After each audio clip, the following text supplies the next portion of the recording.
Assalamu alaikum. Le terrorisme a de nouveau frappé notre pays. Des innocents ont été lâchement abattus. Mes pensées vont aux familles des victimes. Quand l'heure est au deuil, il faut savoir le respecter. Par mon silence, je l'ai respecté. À toutes celles et tous ceux qui, malgré cet effroyable drame, continuent de croire qu'il est encore possible de faire société, je veux réaffirmer aujourd'hui que je me tiendrai sans relâche à leur côté. En tant que citoyen profondément attaché aux valeurs de mon pays, je considère en effet que c'est le moindre de mes devoirs. Nous avons le privilège d'appartenir à une grande nation où la liberté, l'égalité, la fraternité, la démocratie, où le droit et la justice font le socle de sa démocratie. Raison pour laquelle nous ne saurions nous rabaisser au niveau de tous ceux qui souhaitent lui nuire.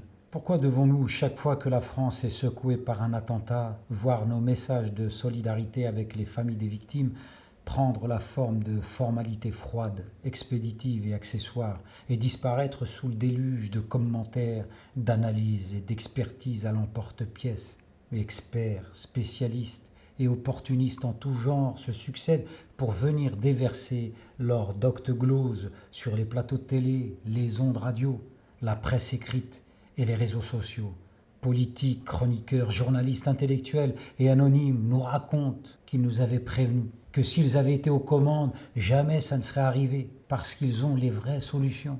Bref, tout cela de plus en plus des allures de tout et de n'importe quoi. Un immense brouhaha où plus personne ne s'entend. L'objectif de ceux qui s'en prennent à notre pays n'est-il pas de fracturer la cohésion nationale? Si nous sommes d'accord là-dessus, pourquoi celles et ceux qui sont amenés à s'exprimer ne le font-ils pas dans le sens de la préserver, cette cohésion? Je crois que l'une des manières de faire face à la barbarie, c'est de rappeler que, en dehors de ceux qui ne jurent que par la violence, tous les Français savent demeurer unis dans le malheur, que tous désavouent la chasse aux boucs émissaires et aspirent à ce que seuls les coupables soient arrêtés, jugés et condamnés.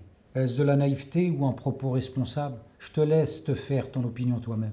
De mon côté, je tiens à saluer les efforts, la volonté et l'énergie déployée par celles et ceux qui œuvrent d'arrache-pied dans ce sens. Sur le terrain, au quotidien et à l'abri des projecteurs, ils tentent de réparer, d'éduquer, de réconcilier, de créer des espaces de débat. Bref, ils continuent d'y croire. Je suis amené à travailler à leur côté, et ce, depuis 2015. Je me rends en prison et ensemble, nous tentons de mettre des choses en place. Je mène des projets auprès de détenus dits radicalisés, de TIS, des terroristes islamistes. Je considère qu'il est tout à fait légitime de se demander s'ils méritent ou non qu'on leur consacre de notre temps.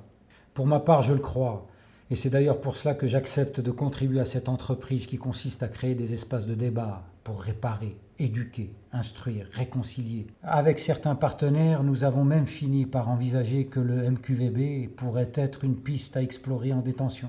Depuis, et sur la base du volontariat, des détenus visionnent des épisodes autour desquels nous débattons. Le 3 octobre dernier, l'un d'eux s'est même exprimé en ces termes. Avec ton MQVB, c'est un peu comme si t'expliquais l'islam à la Jamy dans C'est pas sorcier. Nous sommes aujourd'hui un certain nombre à intervenir en milieu carcéral et à croire que tout n'est pas perdu. Si les drames sont là et qu'il n'est pas question de les nier, il y a aussi des choses surprenantes qui adviennent. Surprenantes justement parce qu'elles adviennent là où peu sont prêts à croire que c'est possible. Eh bien, j'aspire en tant que musulman à être un musulman qui veut du bien, et ce, jusqu'en prison, si je le peux.